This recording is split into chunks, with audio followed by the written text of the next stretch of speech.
के पास प्रतिभा और संसाधन हैं, फिर भी औसत जीवन क्यों जीते हैं? जबकि कुछ लोग जिनके पास बहुत कम है, हर सुबह इस तरह उठते हैं जैसे वे पहाड़ों को हिला सकते हों। यह संयोग नहीं है। सुबह के पहले क्षण तय करते हैं कि आप अपने भाग्य के स्वामी होंगे या माहौल के बंदी। वे प्रतिक्रिया नहीं देते, वे निर्णय करते हैं, क्योंकि वे जानते हैं कि दिन का पहला निर्णय सिर्फ विकल्प नहीं, आत्म पहचान की घोषणा है। कई लोग जीवन से, भाग्य से, दूसरों से शिकायत करते हैं, लेकिन उनमें एक चीज समान होती है। दिन की शुरुआत अराजकता से होती है। जिसने दिन की शुरुआत शांत और केंद्रित मन से की, वही असली नेता है। वह जो भावनाओं का मालिक है, जो हर ठोकर को पतन नहीं बनने देता। अधिकतर लोगों के लिए जागना एक यांत्रिक प्रक्रिया है। आंख खुलते ही बाहरी शोर में डूब जाना, बिना सोचे समझे। मैं कहता हूं, जिस तरह से आप अपना दिन शुरू करते हैं, वही आपकी पूरी जिंदगी की दिशा तय करता है। यह साहसिक लगे तो भी सत्य है। मुझे याद है न्यूयॉर्क के एक व्यावसायिक सम्मेलन का दिन, जब मैंने असहजता महसूस की, लेकिन दौड़ने के बजाय मैं शांति में बैठा।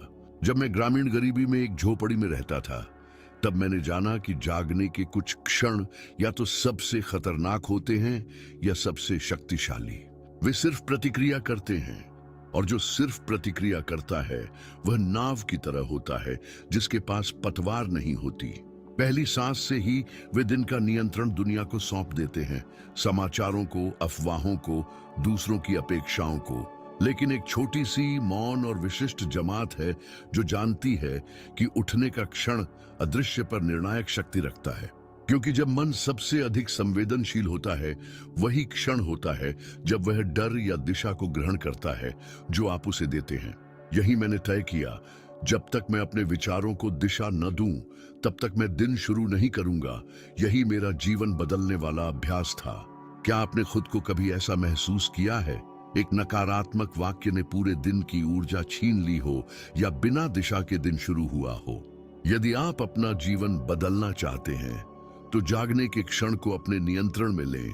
तय करें कि आप कौन हैं और दिन से क्या अपेक्षा रखते हैं। यह कोई खोखला आशावाद नहीं है, यह स्पष्टता की शक्ति है। क्योंकि दुनिया भ्रमित लोगों की नहीं सुनती, वह स्पष्ट इरादों के आगे झुकती है। उसी मानसिक स्थिति ने मुझे उस मीटिंग में भेजा, घबराए रिपोर्टर की तरह नहीं, बल्कि एक स्पष्ट विजन रखने वाले पुरुष की तरह। अधिकतर लोग जागते ही दुनिया को खोजते हैं, जबकि सही तरीका है पहले खुद को खोजना, पहले अपनी आवाज सुनना। क्या आपने कभी किसी कंसर्ट में देखा है कि कंडक्टर बिना ऑर्केस्ट्रा को ट्यून किए शुरुआत कर दे? अकल्पनीय है, लेकिन लोग अपनी सुबह ऐसे ही शुरू करते हैं। मैंने खुद से कहा, मैं अपने भावों का स्वामी हूं। आज दुनिया मेरी स्पष्टता पर ढलेगी, मेरी जल्दबाजी पर नहीं। मैंने कहा था, जो केवल सपना देखते हैं और जो उसे साकार करते हैं, उनके बीच का अंतर न तो प्रतिभा है, न ही सौभाग्य। संसार के प्रभाव में आने से पहले खुद को नेतृत्व देना सीखो। किस्मत का बदलना या हालात का सुधरना मत प्रतीक्षा करो। अगर कोई आदत है जो केवल जीने वालों को उनसे अलग करती है जो कुछ निर्माण करते हैं, तो वह है स्वयं का मार्गदर्शन करने की आदत। असल शक्ति है कठिनाई का सामना पहले करना, इससे पहले कि सुविधा आपका आत्मबल खा जाए। दिन की शुरुआत में जब केवल आप, आपकी सोच और एक निर्णय होता है, हेल करने का या बहाव में बहने का। ज्यादातर लोग उठते ही शॉर्टकट ढूंढते हैं, आसान रास्ता, बिना दबाव वाला, बिना असुविधा वाला। जिसे उद्देश्य होता है वह शोर में नहीं खोता, वह भीतर से दिशा प्राप्त करता है, और तब संसार एक मंच बन जाता है, खतरा नहीं। जब आप पहल करते हैं, तब दुनिया आपकी प्रतिक्रिया देने लगती है, क्योंकि अब आप केवल कार्य करने वाले नहीं, उद्देश्य से जीने वाले बन जाते हैं। ये छोटी हारें आपके चरित्र को आकार देती हैं, लेकिन जब आप फिर भी कार्य करते हैं, तब आपकी पहचान मजबूत होती है। आपने महसूस किया है कि शरीर उन्हीं चीजों का विरोध करता है जो आपको मजबूत बनाती हैं। दिमाग बहाने बनाता है। वह पल जब आप उठने और टालने के बीच झूलते हैं, वही आपकी असली पहचान को परिभाषित करता है। मैंने कारण पूछा, उन्होंने कहा, अगर सुबह एक कठिन लड़ाई जीत ली तो दिन भर बाकी सब मेरी अगुवाई मानते हैं। कहता है कि ठंड है, थकान है, सुबह बहुत जल्दी है, और जब आप हार मानते हैं तो आप कुछ छोटा हारते हैं। मैं जवाब में यही पूछता हूँ, जब सब सो रहे होते हैं और अंधेरा होता है, तब आप क्या करते हैं? यह बात मेरे दिल में बस गई। लोग मुझसे पूछते हैं, मैं क्यों नहीं आगे बढ़ पा रहा जबकि मैं सीख रहा हूँ। एंड्रयू कार्नेगी ने मुझसे कहा था कि वे रोज सुबह कुछ ऐसा करते थे जो उन्हें पसंद नहीं था, जैसे कठिन कर्मचारी से बात करना। वे प्रेरणा पहले चाहते हैं, फिर कार्य करना चाहते हैं, लेकिन सच्चे साधक पहले कार्य करते हैं, फिर प्रेरणा आती है। क्योंकि आपका भविष्य दिन के मध्य नहीं बनता, वह बनता है उस समय जब आप गर्म बिस्तर छोड़ने का निर्णय लेते हैं। हर शब्द एक संघर्ष था, पर वही पन्ने आगे चलकर मेरी उस दर्शन की नींव बने जिसने लाखों को प्रेरित किया। सुबह कुछ कठिन करना उत्पादकता नहीं, यह आपकी पहचान का निर्माण है, एक संदेश कि मैं नियंत्रण में हूं। अगर तुम सच में बदलाव चाहते हो तो कल सुबह उठकर कुछ कठिन करने की कोशिश करो, वह जो तुम हमेशा टालते रहे हो। चाहे वह ठंडे पानी से नहाना हो, तेज दौड़ लगाना हो, एक अध्याय पढ़ना हो, एक पेज लिखना हो या कोई पुरानी गलती सुधारना हो, वो काम चुनो जिससे तुम्हारा मन बहाने बनाए। ऐसी शक्ल जो आलस्य पर नहीं, आदर्शों पर टिके, जो संयोग से नहीं, आत्मविश्वास से खड़ी होती है। वे योजना बनाने, सिद्धांत गढ़ने और भाषण देने में निपुण थे, लेकिन जैसे ही असुविधा सामने आती, पीछे हट जाते थे। उनमें से एक, जो शिकागो में विज्ञापन के क्षेत्र में था, के पास शानदार विचार थे, लेकिन हर कठिन काम को टाल देता था और कहता, जब तक मुझे प्रेरणा न मिले मैं दिन की शुरुआत नहीं कर सकता। एक सर्द सर्दी में जब मेरे पास खाने को नहीं था और मैं टूटा हुआ था, मैंने फिर भी हर दिन एक पन्ना लिखा। मैंने एक बार उससे कहा, यही वजह है कि प्रेरणा तुम्हारे पास नहीं आती, तुम उसी का इंतजार करते हो। वर्षों बाद जब उससे दोबारा मिला तो वह खोया हुआ, निराश और दुनिया को दोष देता दिखा। उसके विचारों की कमी नहीं थी, बल्कि सुबह सुबह खुद से मुकाबला करने की असमर्थता ही उसकी हार की असली वजह थी। मैंने असाधारण दिमागों को अपनी ही कमजोरी में डूबते देखा है और जान लिया है कि असली युद्ध भीतर ही होता है। आप अपने आप को एक ऐसे व्यक्ति के रूप में देखने लगते हैं जो अपने वादे निभाता है। यह ताकत कोई नहीं छीन सकता। डर नहीं, आलस नहीं, सुविधा नहीं, हर सुबह यह निर्णय दोहराने से आप खुद को एक नई शक्ल देना शुरू करते हैं। यही वो जगह है जहां असली सोना छुपा है। असुविधा के भीतर आत्मविश्वास ढलता है और थोड़े से दर्द में स्थायी ताकत बनती है। जरूरी नहीं है कि तुम बहुत कुछ करो, बस वही करो जो मायने रखता है, और वो भी दिन की शुरुआत में, इससे पहले कि दुनिया तुम्हारा ध्यान भटका दे। यही वो पल है जब तुम अपने विचारों से सच्चे रूप में जुड़ सकते हो, और इसी क्षण लिखना व्यक्तिगत नेतृत्व का औजार बन जाता है। क्योंकि जो इंसान सुबह लिखता है वह दिन की शुरुआत भ्रम से नहीं, दिशा से करता है, और यही दिशा उसे साधारण कामगार से विरासत बनाने वाले में बदल देती है। इसीलिए उनके दिन अस्त व्यस्त, हफ्ते निष्फल और जीवन दिशाहीन हो जाते हैं। इन लोगों में प्रयास की नहीं, स्पष्टता की कमी होती है, और वह स्पष्टता पैदा होती है एक साधारण और शक्तिशाली क्रिया से, लिखने से। लिखने से मुझे वह समझ मिलती थी जो केवल विचारों से नहीं आती। यह धुंध को आकार देता, बेचैनी को दिशा देता और संदेह में उद्देश्य ढूंढता। मैं चाहता हूं कि तुम समझो, लिखना केवल शब्दों को रचने का नहीं, स्पष्टता पैदा करने का जरिया है।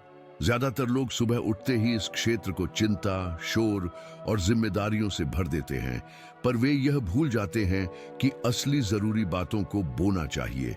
अपने विचारों को साफ करना, अपनी भावनाओं को समझना और अपनी इच्छाओं को लिखना। मेरे लिए लिखना कभी कोई विलासिता नहीं था, यह तो जरूरत थी। ऐसे दिन भी आए जब ऐसा लगता था कि पूरी दुनिया मुझे कुचलने पर आमादा है, और उन्हीं दिनों में कांपते हाथों से कागज पर अपने मन की बातें उड़ेलता था। दूसरों के लिए नहीं, खुद के लिए। यह बात एकदम साफ थी, और इससे कोई फर्क नहीं पड़ता कि आपने कभी कुछ लिखा है या नहीं, क्योंकि लिखना किसी खास हुनर का नहीं, बल्कि आपके इरादे का मामला है। ऐसे लिखिए जैसे आप अपनी आत्मा से संवाद कर रहे हों। जो भी मन में आए, चाहे वह चिंता हो, प्रेरणा हो या कोई कार्य जिसे करना है। मुझे आज भी स्पष्ट रूप से वह दिन याद है। वर्ष 1923 में जब मैं न्यूयॉर्क में था और थिंक एंड ग्रो रिच की नींव रखने वाले विचारों को व्यवस्थित करने की कोशिश कर रहा था। मैं बेहद दबाव में था, नींद नहीं आती थी और संदेह की आवाजें निरंतर मन को घेरती थी। और यही इंसान, मेरे दोस्त, अपना भाग्य बदल सकता है। हर दिन, हर सुबह, हर निर्णय के साथ। मन एक उपजाऊ खेत की तरह है और जैसे हर खेत को देखभाल चाहिए, वैसे ही इस मानसिक क्षेत्र को भी सही बीजों की जरूरत है। वह याददाश्त पर भरोसा नहीं करते थे जब बात एक राष्ट्र के भविष्य को आकार देने की हो। और तुम जो अपना जीवन गढ़ रहे हो, क्या तुम अपनी सोच को यूं ही भटकने दोगे? जब तुम जागते हो, तुम्हारा मन अभी तक साफ होता है, किसी डर या मांगों से अछूता। क्या आपके दिन ऐसे भी बीते हैं जब आपने बहुत कुछ किया परंतु बहुत कम प्रगति महसूस की? क्या हफ्ते के अंत में आप नहीं जान पाए कि आपने वास्तव में क्या रचा? ऐसा इसलिए होता है क्योंकि आपका मन अनगिनत विचारों से उलझा होता है। और लिखने की क्रिया ऐसे होती है जैसे घर की सफाई करना। अगर दिन की पहली जीत तुम्हारे अपने ऊपर हो तो पूरा दिन तुम्हारी आज्ञा में आ जाता है। जो इंसान सुबह उठते ही मुश्किल का सामना करता है, वह सिर्फ उत्पादक नहीं होता, वह खतरनाक हो जाता है, क्योंकि परिस्थितियां उसे नियंत्रित नहीं कर सकती, वह उन्हें मात देता है। जब मैं प्रमुख नेताओं के साथ काम करता था, कुछ तो व्हाइट हाउस में भी थे, तब मैंने देखा कि सबसे स्पष्ट विचार वाले लोग हमेशा लिखते थे। अब्राहम लिंकन जैसे नेता भी कोई भाषण देने से पहले कागज के टुकड़ों पर अपने विचार नोट करते थे। उस सुबह मैं ठंडे हाथों और भारी पलकों के साथ मेज पर बैठा और अपनी डायरी में बस एक वाक्य लिखा। आज मैं यह मानने का निर्णय लेता हूं कि यह मिशन मेरी सीमाओं से बड़ा है। ये शब्द साधारण थे, पर जब मैंने उन्हें जोर से पढ़ा तो लगा जैसे मेरा मन संतुलन में आ गया हो। खुद को मत रोकिए, भावनाओं को बहने दीजिए। जब आप लिखते हैं तो आप वह उजागर करते हैं जो भीतर छिपा था। आप उस सच्चाई का सामना करते हैं जिससे आप अब तक बचते आए हैं, और तभी आपको अपने भीतर एक दिशा सूचक यंत्र मिलता है जो बाहरी शोर में दबा पड़ा था। आप नया स्थान नहीं बनाते, बल्कि उस जगह को साफ करते हैं जो पहले से थी लेकिन अव्यवस्था में छिपी थी। हर बार जब आप पन्ने पर शब्द लिखते हैं तो आप स्वयं से कहते हैं, मेरे विचार मायने रखते हैं, मेरी इच्छाएं मूल्यवान हैं, मैं सही दिशा पाने के योग्य हूं। और यही सब कुछ बदल देता है। ज्यादातर लोग मानते हैं कि कृतज्ञता केवल खास मौकों के लिए होती है, त्योहारों, जन्मदिनों या जब कुछ अच्छा होता है। लेकिन यह एक बड़ी गलतफहमी है। कृतज्ञता कोई भावनात्मक विलासिता नहीं है। यह एक रणनीतिक औजार है जो भीतर से संतुलन लाता है और जीवन को देखने, समझने और जीने का तरीका बदल सकता है। उसने युद्ध में अपनी एक टांग खो दी थी, मुश्किलों से भरा जीवन था, फिर भी वह हर सुबह मुस्कुराकर जीवन के लिए धन्यवाद देता था। मैंने पूछा कि वह ऐसा कैसे कर पाता है।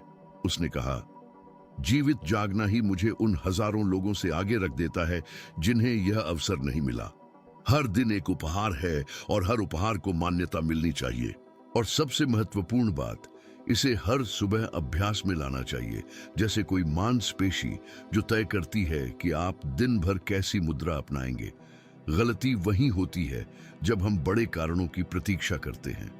लोग कहते हैं, जब मेरा घर होगा तब मैं आभारी रहूंगा, या जब मुझे वह पद मिलेगा तब मैं खुश रहूंगा। और यह सब कुछ केवल कुछ ही मिनटों में हर सुबह किया जा सकता है। यह आसान नहीं है, लेकिन यह आवश्यक है। लिखिए, ईमानदारी से लिखिए, न कि परिपूर्णता से। उद्देश्यपूर्ण लिखिए, न कि जल्दी में। इसे वैसा ही पवित्र मानिए जैसे भोजन करना, क्योंकि यही आत्मा का भोजन है, सच्चाई, दिशा और उद्देश्य से। और यही कारण है कि जैसे जैसे दिन आगे बढ़ता है, आप अधिक ताकत से कार्य करते हैं, क्योंकि आपकी दृष्टि स्पष्ट होती है। जो व्यक्ति हर दिन लिखता है वह स्वयं को जानने लगता है, और जो स्वयं को जानता है वह दुनिया से नहीं डरता, क्योंकि वह पहले ही सबसे महत्वपूर्ण युद्ध जीत चुका होता है, वह जिसमें अव्यवस्था को व्यवस्था में बदला जाता है। उसके शब्दों ने मेरी महत्वाकांक्षाओं को झकझोर दिया। उसी क्षण मैंने पहचाना कि अब मैं जीने की कला किसे कहते हैं, और यही मैं चाहता हूं कि आप समझें। कृतज्ञता एक मानसिक अवस्था है जो आप स्वयं चुनते हैं, और जब आप दिन की शुरुआत सचेत, इरादतन शब्दों में आभार व्यक्त करते हुए करते हैं, आपके भीतर कुछ बदल जाता है। एक व्यवस्थित मन चिल्लाना बंद कर देता है। ऐसा मन खुद को तोड़ना बंद कर देता है। एक स्पष्ट मन जानता है उसे कहां पहुंचना है। जब हम अपने लक्ष्य लिखते हैं तो वे विचार नहीं रहते, वे वचन बन जाते हैं। जब हम अपनी चिंताओं को लिखते हैं वे अपना असर खो देती हैं, और जब हम सीख को लिखते हैं वह स्थायी हो जाती है। लेकिन मानव मस्तिष्क ऐसे काम नहीं करता। जो व्यक्ति थोड़े में आभारी नहीं होता वह बहुत में भी नहीं होता, क्योंकि कृतज्ञता उपलब्धियों से नहीं बल्कि दृष्टिकोण से जन्म लेती है, और दृष्टिकोण एक चुनाव है। एक बार मेरी मुलाकात थॉमस नाम के एक व्यक्ति से हुई जो प्रथम विश्व युद्ध का सेनानी था।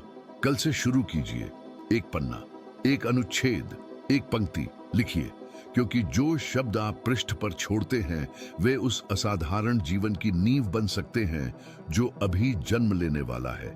और यह पूरी तरह से इस बात पर निर्भर करता है कि आप हर दिन की शुरुआत कितनी स्पष्टता से करते हैं। कृतज्ञ व्यक्ति हकीकत से लड़ता है, जबकि आभारी व्यक्ति अपने वर्तमान से शांति में रहता है, और इसीलिए वह भविष्य की ओर हल्के कदमों से बढ़ता है। ये बातें बहुत सरल लग सकती हैं, लेकिन सरलता का मतलब कमजोरी नहीं है।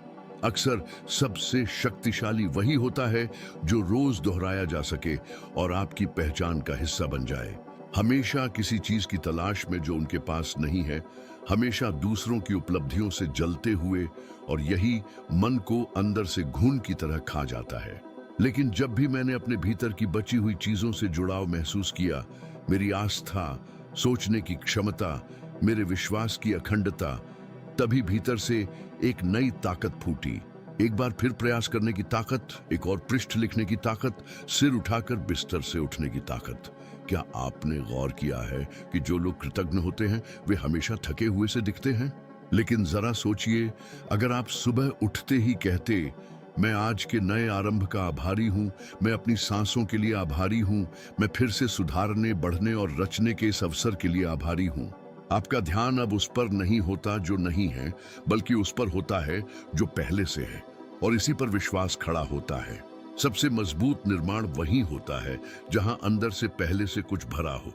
जब आप जान पाते हैं कि आपके पास क्या है तो आप उसे बेहतर ढंग से प्रयोग करते हैं, और तब जो नहीं है वह अपने आप आने लगता है। कृतज्ञता आपको अपने लक्ष्यों से दूर नहीं करती, बल्कि वह आपको उनके साथ समन्वय में लाती है, क्योंकि कोई भी व्यक्ति शून्य से कुछ महान नहीं बना सकता, न कि किसी मजबूरी से, बल्कि एक स्वाभाविक परिणाम के रूप में। मैंने खुद ऐसे समय देखे जब कृतज्ञ होने लायक कुछ भी नहीं था। अवसर खोए, प्रकाशक द्वारा ठुकराया गया, दिवालियेपन का सामना किया जो किसी और को तोड़ देता।